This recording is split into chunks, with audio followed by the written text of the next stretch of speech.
તાલીમ ભવન તાપી દ્વારા આયોજિત સોફ્ટ મટીરિયલ ડેવલપમેન્ટ વર્કશોપની અંદર હું ગામિત ભાવના ભરતભાઈ પ્રાથમિક શાળા વાકલા તાલુકો ડોલવણ જિલ્લો તાપી હું અહીં સંસ્કૃત વિષયની ધોરણ 6 ની સંખ્યા 1 થી 12 ની અધ્યયન નિષ્પત્તિ સિદ્ધ કરવા માટેનો વિડિયો બનાવવા જઈ રહી છું, જે આપ સૌ શાંતિથી નિહાળશો. આજનો મારો વિષય છે સંસ્કૃત અને તેમાં અધ્યયન નિષ્પત્તિ છે 604, 609 અને 621 કે જેની અંદર 1 થી 12 સુધીની સંખ્યા સાંભળીને સમજે છે બાળકો, સંખ્યા બોલે છે અને અંકોમાં તેમજ શબ્દોમાં સંખ્યા લખે છે. Good morning all of you. Good morning, teacher. સુપ્રભાત.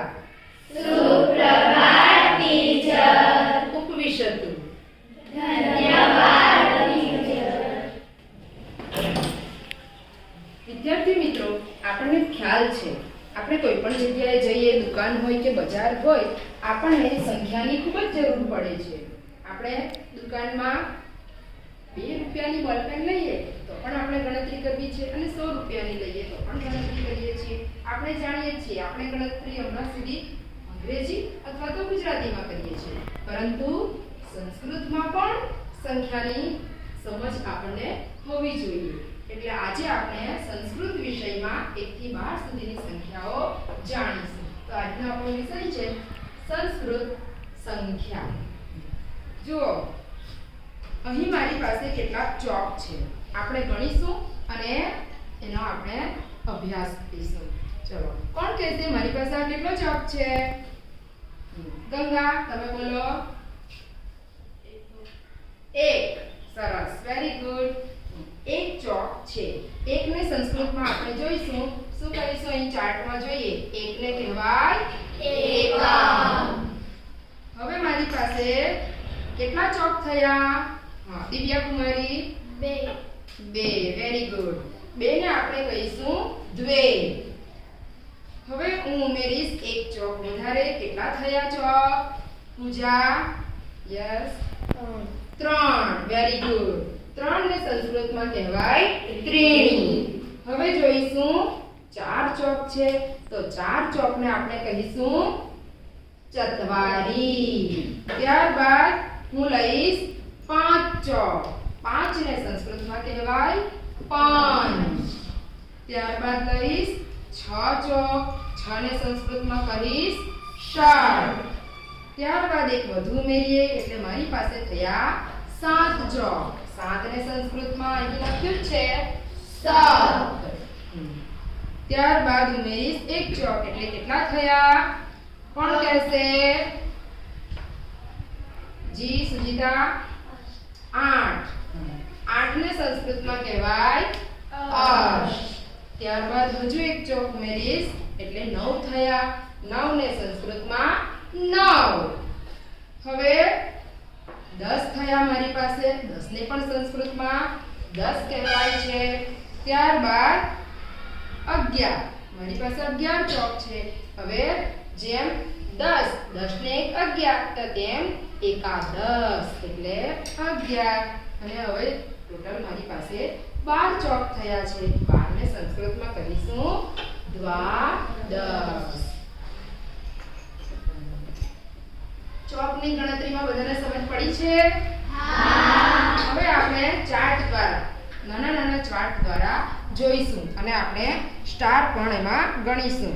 મારી પાસે આ શેનો ચાર્ટ છે? કોણ વાંચી બતાવશે? હા, પ્રિયાંશી બોલો.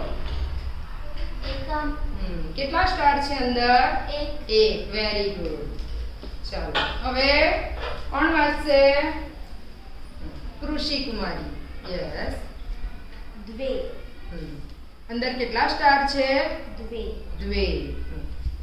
સરસ, વેરી ગુડ. બેસી જાઓ. હવે આ છે ત્રીણી. અહીં આપણે જોઈ શકીએ કે એકમ, દ્વે અને ત્રીણી 3 સ્ટાર્સ છે એટલે એને કહેવાય ત્રીણી. ત્યારબાદ ચત્વારી. એની અંદર 4 સ્ટાર છે. એકમ, દ્વે, ત્રીણી, ચત્વારી. ત્યારબાદ કોણ વાંચી બતાવશે? દિવ્યા કુમારી? 5. કેટલા સ્ટાર્સ છે ગણી બતાવો.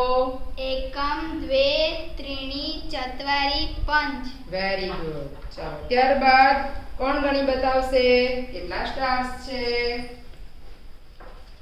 નિશાંત કુમાર. ગણી બતાવો. एकम द्वे त्रीणि चत्वारि पंच षट् વેરી ગુડ. સરસ. ચાલો હવે કોણ ગણી બતાવશે? ખુશી કુમારી. Yes very good. सप्त एकम द्वे त्रीणि चत्वारि पंच षट् सप्त વેરી ગુડ. હવે અહીં છે અષ્ટ. અહીં અષ્ટ સ્ટાર પણ આપણે લગાવેલા જ છે. ત્યારબાદ છે 9. અહીં આપણે 9 સ્ટાર લગાવ્યા છે. એટલે આપણે ગણતરી કરીને 9 ને સંસ્કૃતમાં 9 કહેવાય એ પણ આપણે જાણી શકીએ છીએ. ત્યારબાદ 10. 10 એટલે 10 સંસ્કૃતમાં પણ કહેવાય. અહીં 10 સ્ટાર લગાવેલા છે એની પણ આપણે સમજૂતી મેળવી શકીએ છીએ જોઈને ગણીને. ત્યારબાદ છે એકાદશ. એકાદશમાં કોણ ગણી બતાવશે? એકાદશ કેટલા સ્ટાર્સ છે અને કઈ રીતે લગાવશે? एकम द्वे त्रीणि चत्वारि पंच षट् सप्त अष्ट नव दस एकादश વેરી ગુડ. હવે મારી પાસે છે 12. અહીં 12 સ્ટાર આપ્યા છે એને કહેવાય દ્વાદશ. તો આમાં આપણને દરેક જણને સમજ પડી છે? हाँ તો એના માટે હવે આપણે એક વિડિયો પણ જોઈ લઈએ.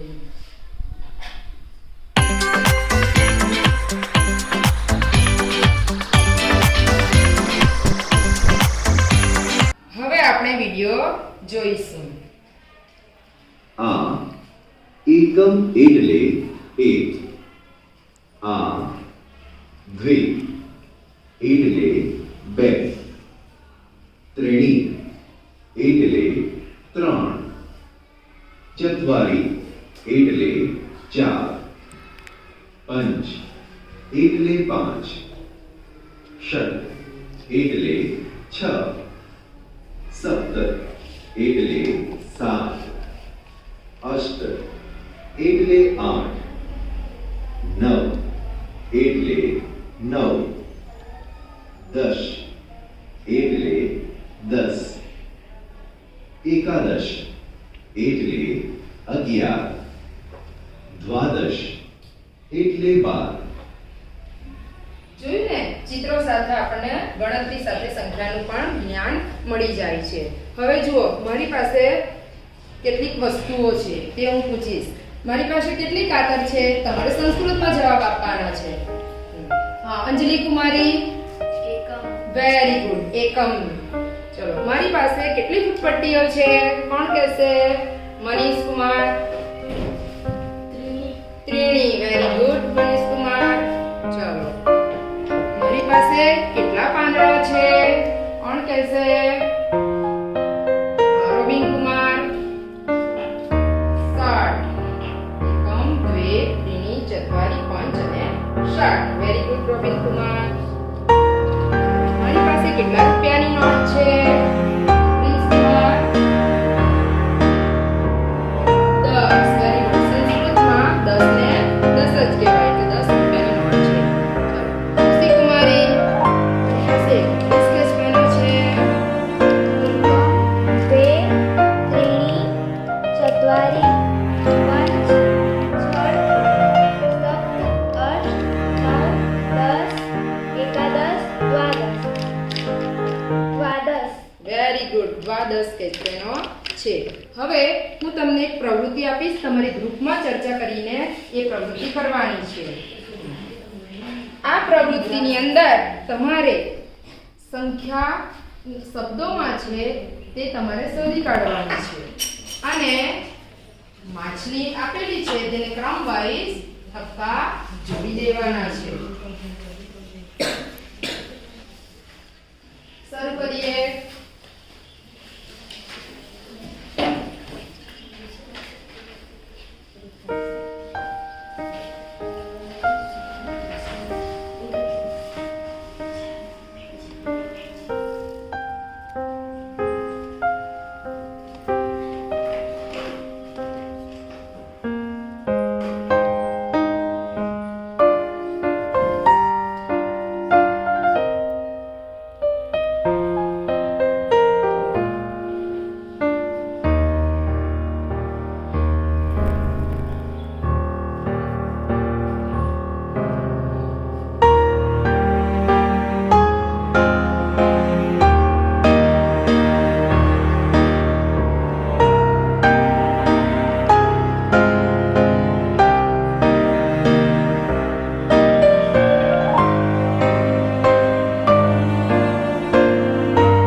ગણીને સંખ્યા મને સંસ્કૃતમાં કહેવાની છે.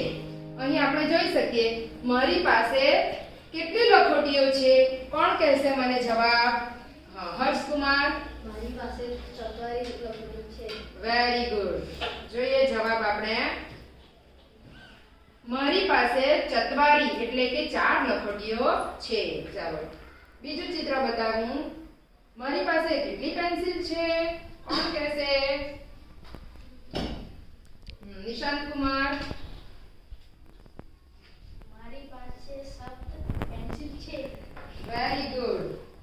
મારી પાસે 7 એટલે કે 7 પેન્સિલો છે. ત્યારબાદ બીજું ચિત્ર જોઈએ. મારી પાસે કેટલા ચોક છે? કોણ કહેશે જવાબ? સુજીતા કુમારી.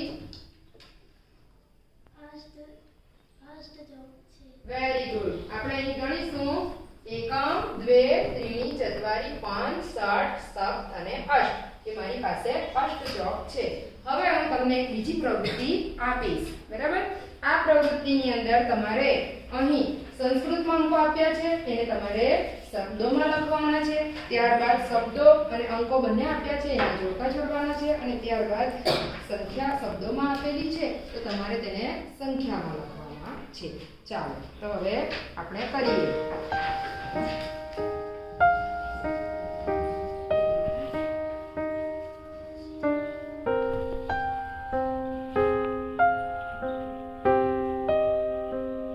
આ કેટલા છે? આ સપ્ત છે. સંખ્યામાં સપ્ત છે. શબ્દોમાં લખો સપ્ત. વેરી ગુડ કૃષિ.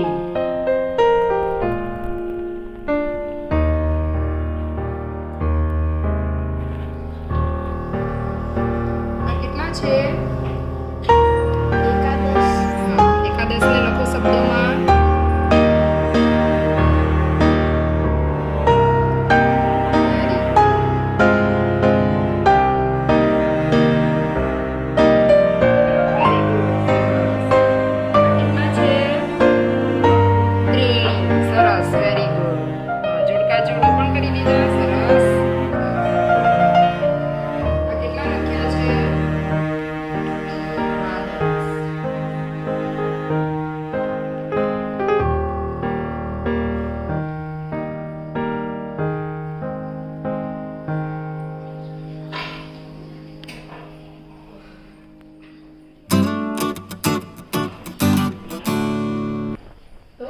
આપણે વિદ્યાર્થીઓને મૂર્ત કે અમૂર્ત વસ્તુઓની મદદથી તેઓને સંખ્યા ગણતરી કરીને સંસ્કૃતમાં 1 થી 12 સુધીની સંખ્યા એ લોકોને સમજાવી શકીએ છીએ, એ લોકોને ગણાવી પણ શકીએ છીએ અને એ લોકોને લખાવી પણ શકીએ છીએ. આભાર.